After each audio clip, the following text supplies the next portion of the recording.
আচ্ছা, তো আজকে আমরা এআইইউবির স্যাম্পল কোয়েশ্চেনের জেনারেল ম্যাথ পার্টটা সলভ করব। এআইইউবিতে মোটামুটি ইজি করে কোয়েশ্চেন। আচ্ছা, তো কি বলছে এখানে, if 3 mangoes cost taka 15, how many mangoes can you get for taka 125? So এটা তো একদম ছোটোবেলার ম্যাথ, যে 15 টাকায় কয়টা পাওয়া যাবে? 3। তাহলে 125 টাকায় কয়টা পাওয়া যাবে? 3 × 125 ডিভাইডেড বাই 15, যদি কাটাকাটি করো আর এটা হবে 25, তাহলে কয়টা ম্যাঙ্গো পাওয়া যাবে? 25টা। আচ্ছা, next question, if a woman is paid taka per hour, taka per hour for every hour she works up to 8 hours and is paid double for every hour she works after 8 hours, how much will she be paid for working 13 hours? ওকে, এটা একটু মুছে গেছে।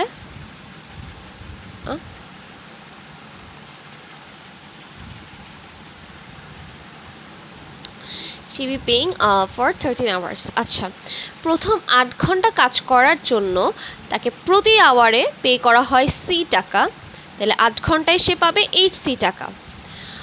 8 ঘন্টার পরে সে যত ঘন্টাই কাজ করবে, সে মোট কাজ করছে 13 ঘন্টা। সো 8 ঘন্টার পরে সে কত ঘন্টা কাজ করলো? 5 আওয়ার। এই 5 আওয়ার তাকে ডাবল পে করা হবে, মানে 2C পে করা হবে পার আওয়ার। সো পরবর্তী 5 ঘন্টায় সে কত আর্ন করবে? 10C। সো এই 10C আর আগের 8C মিলায় সে টোটাল কত পাবে? তার total payment 18C। Okay, next question, if Sadia has 3 times as much money as Munir, who has 4 times as much money as Arif? আচ্ছা, ঠিক আছে, কি বলছে দেখো, সাদিয়ার কত টাকা আছে? Sadia has 3 times as much money as Munir, মুনিরের চেয়ে 3 গুণ টাকা বেশি আছে। who has, Munir has 4 times as much money as Arif, আরিফের চেয়ে 4 গুণ টাকা বেশি আছে। what is the ratio of the amount of money Sadia has to the amount of money Arif has? আচ্ছা, তো সাদিয়ার টাকাটাকে আমি যদি মুনিরের টাকা দিয়ে আনি তাহলে 3M, আর আরিফের টাকাটা যদি আমি মুনিরের টাকা দিয়ে আনি তাহলে কত হবে? মানে আরিফের কত টাকা আছে? আরিফের আছে তাইলে M/4, তাইলে সাদিয়া আর আরিফের টাকা যদি আমি এই যে করি, রেশিওটা করি, তাইলে কি দাঁড়ায়? 3M/M/4। উভয় পক্ষকে 4 দিয়ে যদি গুণ করি তাইলে 3 4 12, আর এটা 1M। সো MM কাটা গেলে 12:1, তাইলে সাদিয়া আর আরিফের টাকার রেশিও 12:1। আচ্ছা, father is 4 times older than his son. Okay, father is 4 times older than his son. After 16 years, he will be twice as old as his son. আচ্ছা, 16 বছর পরে ফাদার বয়স কত হবে? twice as old as his son। তো 16 বছর পরে সনের বয়সও তো 16 বছর বাড়বে, তাই না? বর্তমানে সনের বয়স যদি S হয়, 16 বছর পরে কি হবে? S + 16, আর এইটারই ডাবল হবে ফাদারের বয়স। How old is the father now? আচ্ছা, এখানে F এর জায়গায় আমরা এই যে 4S বসাই দিই, because F is equal two কত? 4S পাইছিলাম আমরা ফার্স্ট এটা থেকে। এখানে সরাই, দেখো, যদি এখানে 4S বসায়, 4S + 16 is equal two 2S + 16 × 32। তো এটা যদি সলভ করি কি আসে? 4S - 2S এদিকে আসবে, 4S - 2S is equal two 16 এদিকে যাবে, 32 - 16 কত হবে? 16। So S is equal two 8, right? So S is equal two যদি 8 হয়, how old is father now? So father বয়স কত হবে? এখানে যদি 8 বসায় দাও, 4 × 32। So what is the father's age now? 32. The next question. A father sold a small piece of property for taka 1 lakh. Right? 1 lakh. 1/4 of the amount was, দেখো কত, 1/4. 1/4 of the amount was given to the son, and another 1/4 is given to the daughter. How much is left for the father? আচ্ছা ঠিক আছে, 1 লাখ টাকার father আচ্ছা ও 1 লাখ টাকার 1/4 কাকে দিছে? সান। সো 1 লাখ টাকার 1/4 কত?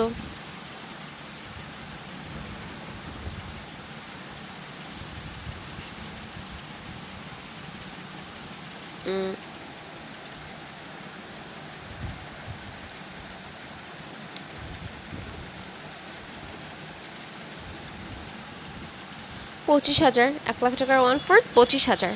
ঠিক আছে, সো 25,000 সানকে দিছে, and another 1/4 is given to the daughter. So son plus ডটারকে সে মোট কত টাকা দিছে বলো তো? 50,000 টাকা দিছে না? তাহলে ফাদারের কত টাকা রইল? বাকি 50,000 টাকা। 1 লাখ টাকা থেকে 50,000 টাকা বাদ দিলে। আচ্ছা, এরপর a long sleeves shirt cost টাকা 1,500. This is for sale 15% discount. আচ্ছা, এটা ভুলে আসছে। আচ্ছা, this is for sale 15% discount. How much will you pay for the shirt? আচ্ছা, 1,500 টাকা ছিল, 1,500 টাকার 15% ডিসকাউন্ট দিছে, তাহলে তুমি কত পে করবা? 15 × 15 কত হয়? 225। সো 225 টাকা হইল অফ। 225 টাকা তুমি ডিসকাউন্ট পাইছো, সো তুমি পে করবা কত? 1500 মাইনাস 225, 1275। কোথায় আছে? Option A. দেখেন next question. On a shopping trip, Ishan spent 1/3 of his money for a jacket and 1/4 for a shirt. If Ishan still had taka 2,000 left, how much money he had at the beginning? ঠিক আছে, তার মানে তার যে salary ছিল, ধরি তার মোট স্যালারি এস এর 1/3 সে স্পেন্ড করছে, প্লাস আরও 1/4 স্পেন্ড করছে, এর পরেও তার কাছে 2,000 টাকা ছিল, রাইট? সো তার টোটাল স্যালারি যদি এস হয়, এস মাইনাস এই টাকাটা স্পেন্ড করার পরেও তার কাছে 2,000 টাকা ছিল। ঠিক আছে, আচ্ছা, তার কাছে তাহলে বিগিনিংয়ে কত টাকা ছিল? তো এস এর মানটা বের করে ফেললেই বিগিনিংয়েরটা বের হয়ে যাবে, জাস্ট ইকুয়েশনটা সলভ করতে হবে এখন। সুপারে কত থাকে? 3 4 কত? এটা 12, লসাগু করলে 12। সুপারে কত থেকে? 12 12s minus 4s minus, cause ব্র্যাকেটটা উঠায় ফেললে কি এটা মাইনাস হয়ে যাবে, মাইনাস উপরে থাকবে 3s ইজ ইকুয়াল টু 12টা এদিকে চলে আসবে 24,000। সো এটা ই করলে কত হয়? 12 minus 7 5। So 5s is equal two 24,000। So এখন এস এর মান কত হবে? 24,000 ডিভাইডেড বাই 5, 4,800। তাহলে তার কাছে বিগিনিংয়ে কত টাকা ছিল? 4,800। এই যে এখান থেকে যদি এস এর ভ্যালুটা বের করি, 5 এদিকে ভাগ হয়ে গেলে 4,800। বুঝে গেছে? দেন the art teacher gave her class some pieces of cardboard for their next project. If she gave her class 5 pieces each, she would have 11 pieces remaining. In order to give him 7 pieces each, she would need 9 more pieces of cardboard, how many students are there in the class? Okay, it's kind of a logical reasoning type question যে তোমার একটু মাথা খাটায় বের করতে হবে line by line পড়ে। কি বলছে, the art teacher gave some piece of cardboard, আচ্ছা ধরি টোটাল এসটা স্টুডেন্ট ক্লাসে, ঠিক আছে। এখন সে টোটাল এসটা স্টুডেন্টকে এসটা কার্ডবোর্ড দিছে, কত বলছে ক্লাস 5 পিসে, ও আচ্ছা তাহলে টোটাল এসটা স্টুডেন্টকে সে কার্ডবোর্ড দিছে 5s, বিকজ ইচ স্টুডেন্টকে সে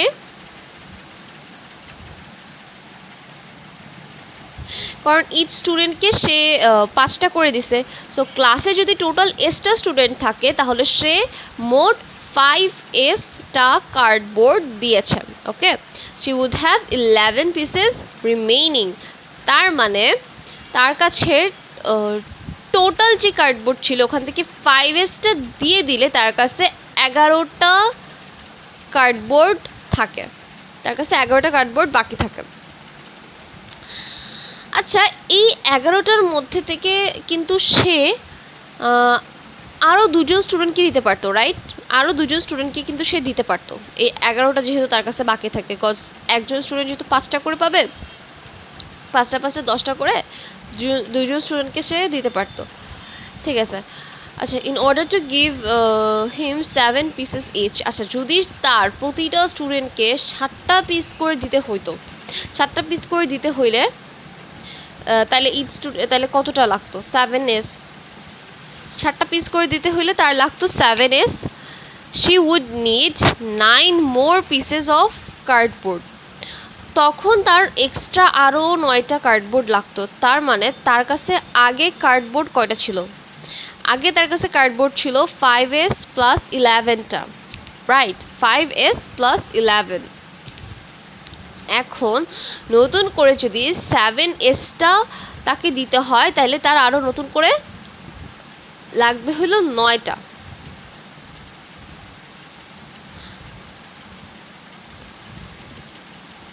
আরও 9টা লাগবে। এইটা তুমি অপশন টেস্ট করে দেখতে পারো। হ্যাঁ ধরো র্যান্ডমলি আমি 12 ধরে করলাম, ধরো ক্লাসে যদি 12টা স্টুডেন্ট থেকে থাকে তাহলে ইচ স্টুডেন্ট যদি 5টা করে পায় তাহলে 12 গুণ 5 আসে 60টা, 60টা করে দেওয়ার পরে তার কাছে আরও 11টা থাকে, তার মানে তার কাছে মোট কার্ডবোর্ড ছিল হইল 71টা, ঠিক আছে। এটা জাস্ট আমি র্যান্ডমলি 12 ধরে করতেছি, 71টা তার কাছে তার মানে ছিল। 60টা করে দিতে লাগলে তার লাগতো কত, 7 × 60,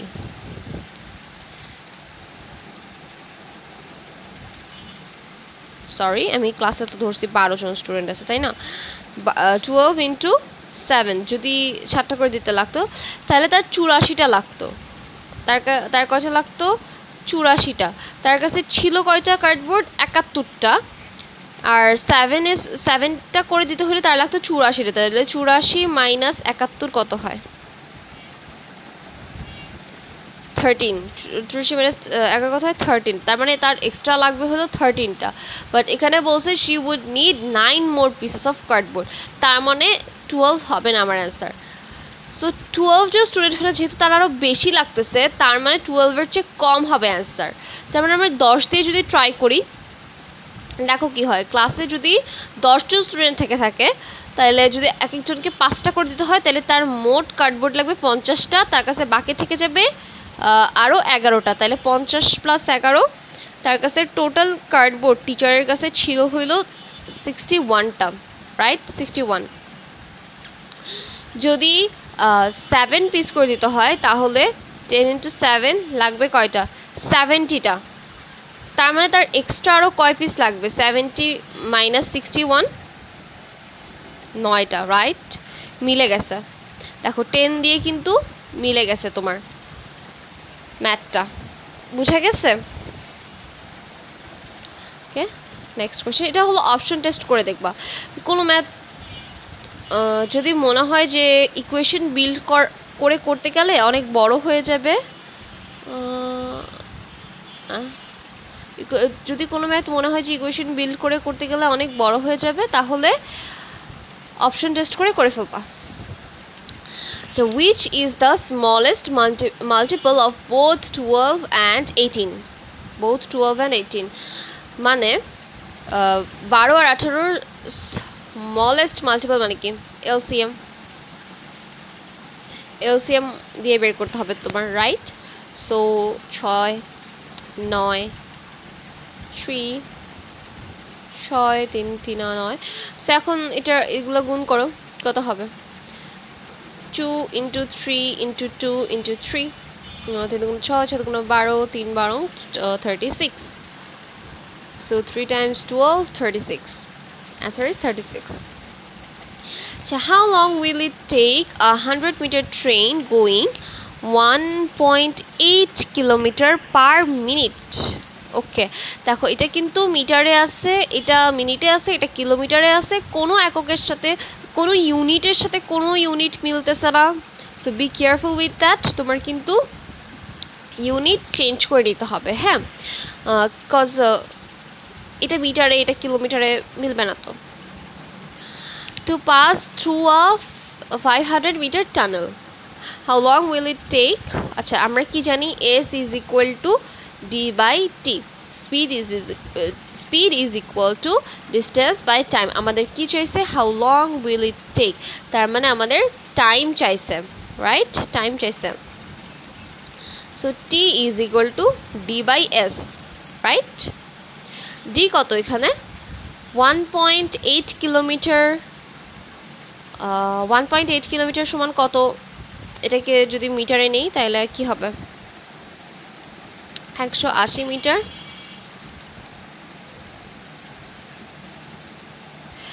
না, 1800 মিটার হবে। আচ্ছা, 1800 মিটার, 100-meter train going এত kilometre per minute to pass through a 500-meter tunnel. How long will it take 100-meter train going 1.8 kilometer per?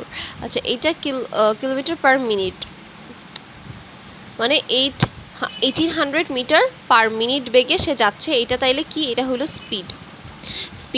R distance কত তাইলে? এই যে 100 প্লাস 500,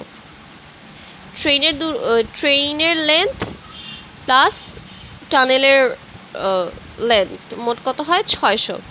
তাইলে এখানে কত বসায় দিব? ডি 600 আর স্পিড কত? 1800। তাইলে 600 1800 কত হয়?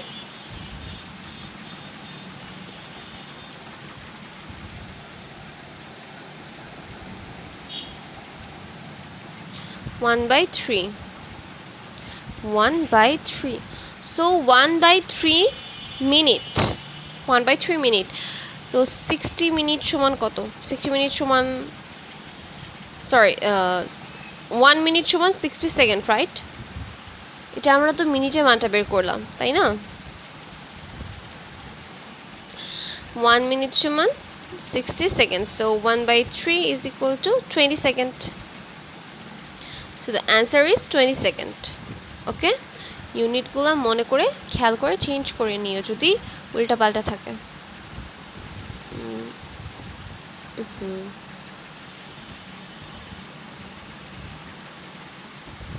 Okay, that was the last question, I guess. সবগুলো done. Yeah, done. So that was the last question for AIUB, BBA and BSS exam.